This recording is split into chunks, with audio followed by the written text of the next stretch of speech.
안녕하세요. 정말 세상에 너무나 소름 끼치고 온 집안이 발칵 뒤집어진 일을 말씀드리려고 합니다. 저는 결혼한 지 6년 차 되는 남자이고 저에게는 9살 어린 아내가 있어요. 아내와는 오랜 연애 끝에 결혼하게 되었습니다. 둘 다 아이를 너무 좋아해서 임신 시도를 몇 번이나 했지만 6년 동안 아이는 가지지 못했어요. 시험관에 인공수정을 할 수 있는 건 다 해봤지만 쉽지 않았죠. 아내의 배가 멍으로 시퍼렇게 변하니 저희는 그냥 아이 가지는 것을 포기하고 둘이서 잘 지내기로 했습니다. 사실 아내와 저는 부모님 집에 같이 살았어요. 원래 신혼집으로 작은 아파트를 구했는데 3개월 뒤 아랫집에서 뉴스가 날 정도로 큰 불이 났습니다. 그때 불 연기가 위로 파고 들어와 저희 집 전체가 그을리고 온 집안이 탄 냄새로 머리가 지끈거리는 정도였어요. 벽에 배인 냄새가 빠지지도 않았고요. 할 수 없이 그 집 벽지랑 장판 새로 할 때까지만 부모님 집에 있으려고 했는데 어찌저찌 하다 보니 계속 살게 되었습니다. 그도 그럴 것이 원래 신혼집에서 아내 직장까지 2시간 거리였는데 시댁에서는 아내 직장이 25분밖에 안 걸려서 아내가 그것 때문에 너무 만족했어요. 게다가 단독주택에 마당까지 있었고 아내는 그걸 너무나 좋아했거든요. 부모님이 1층을 쓰시고 저희는 2층을 썼고요. 그런데 문제는 아버지였습니다. 아버지는 원년에 사업을 엄청나게 크게 하셨다가 한 번 크게 망하셨어요. 그때 그나마 어머니 명의로 된 집이라 엄마가 적금 들어놓은 걸로 저희 집 식구가 근근히 버텼어요. 그런데 아버지의 자존심 때문에 사업이 망해도 빚을 져서라도 돈을 펑펑 쓰고 후배들 밥 사주고 술 사주고 경조사를 핑계로 집에 며칠씩 안 들어오는 날이 허다했습니다. 엄마는 이미 거의 포기한 상태였고요. 자식들만 다 키우면 바로 이혼한다고 땅을 치고 매일같이 슬퍼하셨습니다.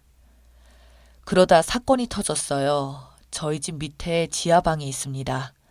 그곳에 침대도 있고 엄마가 무슨 전쟁 대비한다고 이것저것 생수랑 뭘 많이 사다 놓으셨어요. 그런데 이제 그 지하방에 곰팡이도 쓸고 냄새도 나고 썩 쾌적하지 않아서 저희 집 식구들은 그곳에 잘 들어가질 않았어요. 그러다 아버지께서 장롱에 있는 저희 돌반지를 팔아서 노름했다는 걸 엄마에게 들키고 크게 싸운 뒤 집에서 나가셨습니다. 뭐 한두 번 가출하는 게 아니니까 며칠 지나면 들어오시겠지 했는데 일주일이 지나도 깜깜무소식인 거예요. 내심 걱정했죠. 어디 길거리에서 술 드시고 노숙하시는 거 아닌가 싶었는데 걱정도 잠시 아버지께서 지하방에서 발견되셨습니다. 제가 그걸 어떻게 알았냐면 아내가 마침 회사 휴가라서 집에서 쉬고 있다가 잠깐 밖에 슈퍼 나가려고 했는데 지하방에서 누군가 나와 문 밖으로 뛰쳐나가더랍니다.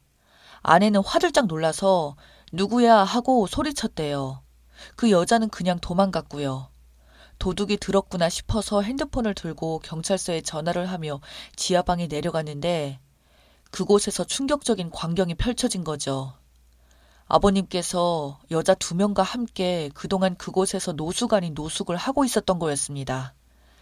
여자들은 아마 갈 곳도 없고 주머니에 돈도 없으니까 아버지의 말에 따라 몰래 지하방에 들어가서 살려고 했던 것 같아요. 1층, 2층에 사람들이 사는데 어떻게 그렇게 뻔뻔한지 참. 지하방 안에 또 짧게 내려가면 거의 원룸 형태의 작은 방이 나오거든요. 거기에 들어가려면 자물쇠 여는 게 필요한데 그 열쇠를 아버님만 가지고 있으니 아버지 생각에는 저희가 그곳을 못 들어올 거라 생각한 거였죠. 아니 그런데 어쩜 그렇게 생각이 짧은지 누가 봐도 들킬 행동을 그렇게 뻔뻔스럽게 하는지 알 수가 없었습니다. 와이프가 그 광경을 보고 화들짝 놀라 소리 지르며 집을 나갔고 아버님은 며느리가 아내에게 이 사실을 고발할까 봐 놀라서 며느리를 지하실로 끌어내렸답니다. 그러면서 위협했나 봐요. 너가 이 사실을 말하면 난 가만히 안 둘 거야.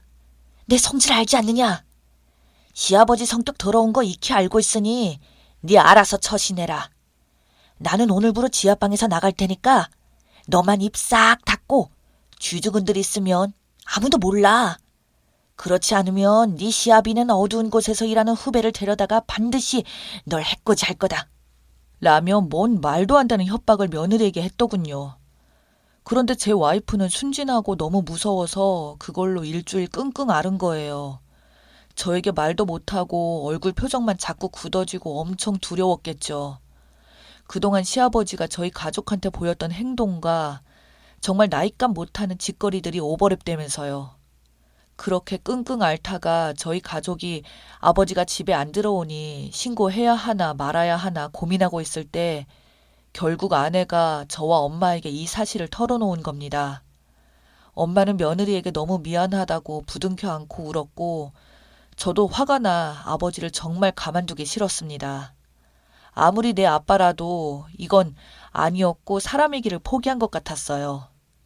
그렇게 여자를 좋아하고 술 먹고 실수하고 그러더니 결국 이 사달이 나다니. 어머니와 저는 화가 단단히 났고 어머니는 이혼 준비를 해서 고소장을 쓰셨어요. 아버지에게 문자를 남겼습니다. 이혼 소송 할 테니 알아서 하라고요. 그리고 정말로 아버지와 연을 끊기 위해 저희는 대문 열쇠키 전부 바꾸고 아버지가 담 타고 못 들어오시게 담벼락 위에 철조망 같은 것도 싹 다 설치하고 아버지의 흔적을 집안에서 없애기 위해 노력했습니다. 아내도 동참했고요. 아내는 좀 무서워했어요. 아버님이 자기한테 보복하면 어떡하냐고 하면서요. 저는 걱정하지 말라고 했죠. 그래서 무서워하는 아내를 위해 집 밖에 CCTV 설치하고 마당 쪽에 카메라를 설치했어요. 그렇게라도 하면 아버지가 무서워서 더 이상 저희 집에 찾아올 일이 없을 줄 알았습니다. 아내도 조금 안심하고 다시 일을 나가기 시작했고 어머니는 이혼 소송 준비하시느라 스트레스를 너무 받아서 입원할 정도였어요. 그래서 제가 거의 밤낮으로 병원에 가서 어머니를 간병했고 거의 저녁 9시, 10시 이전까지는 집에 아내 혼자 있었습니다. 그러던 어느 날 큰일이 또 터진 겁니다. 아버지가 어머니께서 이혼 소송했다는 걸 알게 되자 몰래 집에 들어와서 여자들과 함께 그짓거리 했다는 것을 며느리가 폭로했다는 것을 눈치챈 아버지는 복수를 준비한 거였죠. 어떻게 들어온 것인지 아버지께서는 집 안으로 들어오셨어요. 아마 대문 위쪽 그 높은 담을 넘고 들어온 것 같아요.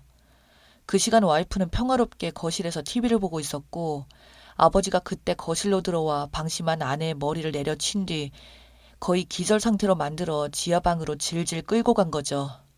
저와 어머니가 실수한 게 마당에만 CCTV를 달고 지하방 아빠 자물쇠를 바꿀 생각을 못했던 거였어요. 열쇠를 아버지가 가지고 있는데 그걸 아차했던 거죠. 와이프는 안간힘을 쓰면서 끌려가는 도중에 마당에 있던 화분들이랑 정원 도구들을 모두 쓰러뜨렸어요. 저는 그 사실을 까맣게 모르고 병원에서 어머님 챙겨드리고 있고 잠깐 눈을 붙이고 있었고 아주 옅은 잠이 들었는데 거기서 끔찍한 악몽을 꾸고 식은땀을 뻘뻘 흘린 채 깼는데 오금이 저리고 소름 끼치는 기분이 들면서 갑자기 와이프가 걱정이 되는 거였어요. 그래서 와이프에게 전화를 했는데 받지도 않고 너무 쎄하니까 핸드폰을 열어서 집 CCTV를 확인했는데 마당 CCTV와 대문 카메라에서 아버지가 담을 넘어서 1층으로 들어가는 모습과 1층에서 며느리를 끌고 지하방으로 들어가고 와이프는 안간힘을 쓰면서 발버둥 치다가 정원 도구들 다 쓰러뜨리고 그런 장면이 찍혀 있었고요. 그래서 제가 알게 된 거였습니다. 저는 그걸 보자마자 화들짝 놀라서 경찰에 전화해 당장 출동해달라고 했고 저도 차를 타고 바로 집으로 향했어요. 집과 병원은 차 타고 밟으면 한 5분도 안 걸릴 정도로 가까웠고요. 집에 도착했을 때는 경찰보다 제가 더 빨리 도착한 상태였습니다. 대문을 열고 지하방을 들어가려고 하는데 아버지께서는 이미 안쪽에서 지하방 문을 무언가로 막은 상태였고 안에서는 와이프의 고함 소리가 들렸습니다. 저는 몸을 써서 문을 열려고 했지만 열리지 않았고 결국 옆에 있던 벽돌을 가져와 지하방 반투명 유리를 깨고 손을 넣어 문을 열었어요. 그러자 펼쳐진 충격적 광경에 저는 할 말을 잃고 말았습니다.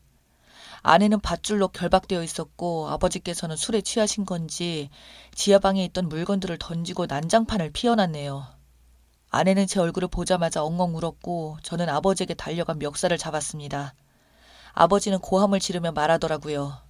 며느리 주제에 아주 고약하다. 뭐 이딴 년이 집안에 들어왔어. 이 여자 때문에 내 인생이 이렇게 버림받고 망가진 거 아니냐. 너만 입 다물고 있으면 되는 건데. 하면서 소리 지르길래 제가 말했죠. 아버지, 착각하지 마세요. 지금 아버지는 아버지가 정상이라고 생각하세요? 저희 가족 오래전부터 아버지 외도와 노름 때문에 고통받았습니다. 어머니는 화병 때문에 한의원에서 약을 지어 먹으신 지 10년이 넘었고, 저는 아버지 주먹 때문에 심리치료를 몇 년간 받아야 할 정도였다고요. 저희 가족 전부 아버지 때문에 지치고 또 지쳤어요. 엄마와 제가 기가 세고 아버지에게 지는 사람이 아니니 이젠 제 와이프에게 화풀이를 하시려고요. 이게 정상이라고 생각하세요, 아버지? 하면서 화를 냈고 그때 경찰이 와서 상황을 진정시키고 아버지를 연행해 갔습니다. 와이프는 결박된 손을 풀고 여경에게 의지해 경찰차를 타고 서로 가서 조사를 받고 심리상담사와 상담 후에 집으로 왔고요. 다행히 와이프 몸에는 큰 상처가 없었지만 조금만 1분만 늦었으면 술 마시고 아버지가 무슨 짓을 할지 몰랐던 상황이었고요. 어머니는 쓰러져 있어서 차마 말씀드리지 못하고 결국 와이프와 저는 고소를 진행했어요. 특수죄가 포함된 아버지께서는 구속되었죠. 와이프는 엉엉 울며 공포에 시달렸습니다. 정말 와이프에게 너무너무 미안했어요. 어머니가 퇴원하시고 마음을 조금 추스렸을 때 말했습니다. 아버지께서 와이프에게 그딴 짓거리를 했고 그래서 아버지 지금 구속되어 있다고. 어머니는 그 사실을 듣자마자 분노를 참지 못하셨어요. 그리고는 며느라가 너무 미안해 하시며 계속 닭똥 같은 눈물을 뚝뚝 흘리셨습니다. 결국엔 어머니는 집을 파시기로 결심을 하셨어요. 아, 안 되겠다. 이 집에 계속 살면 우리 며느리 불안에 시달리다가 이 시애미보다 단명하겠다. 이게 다 내 남편 간수 못한 내 잘못이니 집 팔아서 니네들 아파트 해주고 나 시골에 내려가 살란다. 하고 모든 걸 처분하셨어요. 결국 집을 팔았고 어머니는 마음을 추스리고 이제 이런 꼴 보고 살기 싫다며 여동생이 있는 강원도로 내려가셨죠. 저희 부부는 어머니께서 도와주신 덕에 조금 넓은 아파트로 이사가게 되었습니다. 아내는 그곳에서 계속 조금 불안에 시달렸지만 긴 심리치료 끝에 결국 마음의 안정을 찾게 되었어요. 저도 트라우마에 시달려 오밤중에 벌떡 일어나서 식은땀을 뻘뻘 흘리기도 했지만 신경안정제와 약물 치료를 통해 조금은 트라우마에서 벗어날 수 있었습니다. 결국 아버지는 1심에서 실형을 받고 복역 중이고요. 그곳에서 정신을 찾으신 건지 반성문을 계속 작성하신다고 하는데 저는 모르겠어요. 어쨌든 아버지가 복역 끝나고 사회에 나오더라도 저는 완전히 연을 끊고 살려고 합니다. 저한테만 상처 주는 건 어떻게든 참아보겠는데 사랑하는 내 와이프에게 이딴 짓을 저지른 건 절대로 용서하지 못할 것 같네요.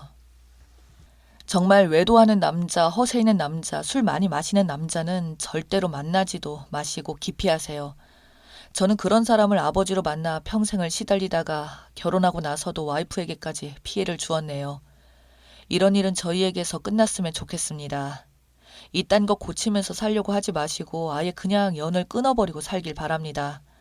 이번에 고소하면서 알게 되었는데 이런 남자를 남편으로 들여서 몇 년간 마음고생하는 사람들이 저희 어머니 세대뿐만 아니라 제 또래도 많다고 하더라고요.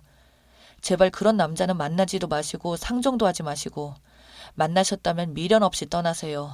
평생 발목 잡히고 결국엔 자식에게도 못할 짓입니다. 저를 보세요. 하여튼 이런 일이 있었네요. 속상한 마음 하소연하고 싶어서 이렇게 사연 보냈습니다. 읽어주셔서 감사합니다.